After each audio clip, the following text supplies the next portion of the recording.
আজকের দিনটা সম্পর্কে সবাই অবগত আছো এবং সবাই জানো, কিন্তু আজকের দিনের ইতিহাসটা অনেকের অজানা। যেহেতু তোমরা এখন অনেক ছোট, তোমাদের অনেক কিছু জানতে বাকি আছে। আমাদের দেশ আগে স্বাধীন ছিল না। আমাদের দেশের ওপরে, আমাদের দেশের মানুষজনের ওপরে অনেক অত্যাচার চলেছে। সেই সময়ের মানুষজন ধান চাষ করলে অন্ন পেত, খেতে পেত, কিন্তু ইংরেজরা এসে তাদের ওপরে জোর করে নীল চাষ করার দায়িত্ব দিয়েছিল। নীল চাষ করে তো আর খেতে পাওয়া যাবে না। আরও নানা ধরনের অত্যাচার আমাদের এই ভারতবাসীর ওপরে হয়েছে। তারপরে আস্তে আস্তে মানুষ সজাগ হয়। আমাদের যারা ফ্রিডম ফাইটার ছিল, মহাত্মা গান্ধী, নেতাজি সুভাষচন্দ্র বোস, ভগৎ সিং, এরা আস্তে আস্তে মাথা চারা দিয়ে উঠলো। তারপরে ফ্রিডম ফাইটার্স যারা ছিল তাদের রক্ত আস্তে আস্তে গরম হলো।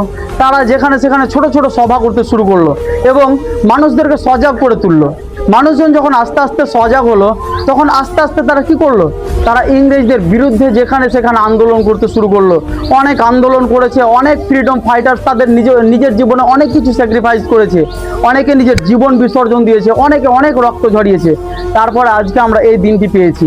আজকের দিনটি আমাদের কাছে অতি স্মরণীয় এবং খুব মূল্যবান একটি দিন। আজকের দিনটা আমাদের জন্য অনেক আনন্দের।